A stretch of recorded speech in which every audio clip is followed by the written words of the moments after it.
جناب غامدی صاحب نے حالیہ ایک چینل میں فرمایا ہے کہ توہین رسالت کا قانون قرآن کے خلاف ہے اور فقہ حنفی کے بھی، اس کی وضاحت فرمائیں۔ خوب، کیا بات صحیح ہے؟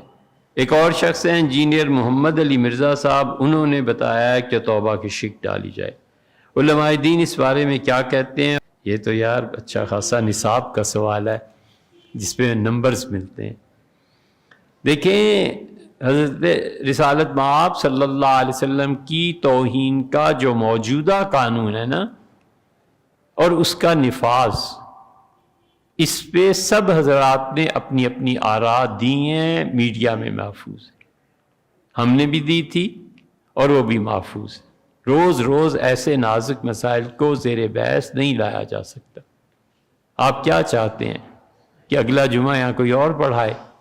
یہ مسئلہ اتنا نازک ہے، اور اس کے نام پہ جو کچھ ہوا ہے، کبھی بھول کے بھی اس غلط فہمی میں نہیں رہنا چاہیے کہ اس کے مرتکب افراد کو کوئی سزا مل جائے گی۔ نہیں ہوتا۔ جو یہ مطالبہ کرتے تھے نا، سینکڑوں، اور ان کے قائدین، مہینہ دو مہینہ پہلے جو کچھ لاہور میں ہوا ہے، ان کا نام لینے والا بھی کوئی نہیں، کوئی جانتا بھی نہیں کون تھے کہ کون نہیں تھے۔ کدھر گئے لوگ جو ان کے ساتھ چلتے تھے؟ کدھر گئی وہ قوم جو اٹھتی تھی اور یہ روڈ بند کرو اور یہ بند کرو؟ اتنا اب تک احساس نہیں ہوا کہ یہ مردہ ہیں بابا، یہ سب مردہ ہیں، صرف وقتی طور پہ جوش اور جذبہ ہے، اس کے نتیجے میں کچھ بھی ہو جاتا ہے۔ مولانا آزاد اسی کو روتے تھے کہ تمہارے آبا و اجداد گنگا پہ اترے تھے اور اسی پانی سے وضو کیا تھا، اور جو تم اب نئے ملک کا شاخسانہ لے کے اٹھے ہو، وہ کہتے تھے مجھے یقین ہوتا کہ اس ملک میں اسلام آ جائے گا تو ہم پہلی صف میں کھڑے ہونے والے نمازی ہوتے۔ جوش چڑھ گیا، تقسیم کر لی، ہو گئے ٹھنڈے۔ صدیوں کے لیے تم نے خدا کے دین کی بربادی کر دی۔ وہ صبح 10 بجے اٹھنے والے، راتوں کو شراب پینے والے، حرام گوشت کھانے والے، انہیں کیا پڑی تھی؟ انہیں پتا تھا کہ یہ سلوگن اچھا ہے، اس پہ لوگ کھڑے ہو جائیں گے، انہوں نے اسلام کو استعمال کر لیا۔ یہی جذباتیت ہے، اور جذبے ٹھنڈے ہو گئے، پھر مر گئے۔ کتنے % لوگ ہیں جو سنجیدہ ہیں ان معاملات میں؟ یہ بسنت کا رویہ دیکھا ہے؟ مرغی ختم ہو گئی شہر میں، پتنگ ختم ہو گئے۔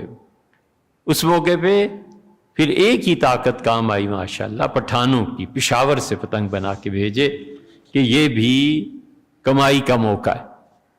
یہ قوم تھوڑا ہی ہے، یہ نہیں ہو سکتا۔ بھٹو کو پھانسی چڑھ گئی نا، کتنے نکلے تھے؟ کچھ بھی نہیں، کچھ نہیں ہوا۔ ہمیں اچھی طرح یاد ہے اس پنڈی شہر میں پولیس تھی کہ ہر جگہ اور ہر گلی، ہر محلے میں۔ ضیاء الحق صاحب نے شاید یہ سمجھا ہوگا کہ لوگ جلوس یہ وہ، کچھ بھی نہیں یار، کیا کر لینا، کچھ نہیں ہوتا۔ 77 کی تحریک میں کیا ہو گیا تھا؟ پوری قوم اٹھ کھڑی ہوئی تھی، جو ہاتھ پیچھے سے چلا رہے تھے انہوں نے کہا بس کام پورا ہو گیا، چلو چھٹی۔ ضیاء الحق صاحب کے حادثے میں کیا ہوا؟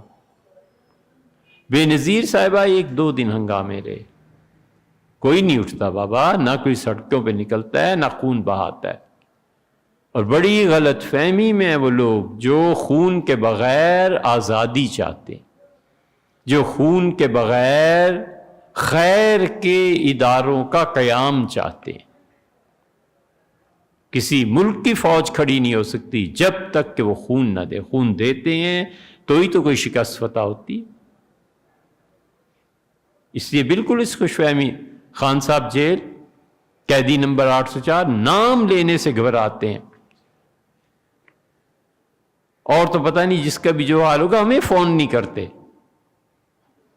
سب نے چھوڑ دیا، کوئی فون ہی نہیں کرتا کہ کہیں ٹیپ ہو گیا، آرمی تک پہنچ گیا تو ہمارا کیا بنے گا۔ ہم اللہ کا شکر ہیں، خوش ہوتے ہیں کہ یار چھوڑو، وقت بچا اور کوئی کام کرے۔ تو اس لیے اس قوم میں کوئی جان نہیں. اگر جان ہے نا تو یہ حادثہ جو واقعی ابھی پیش آیا لاہور میں 2-3 مہینے پہلے، جو رضوی صاحب کے صاحبزادے تھے، وہ دونوں کہاں ہیں؟ تم بات تو کر کے دیکھو.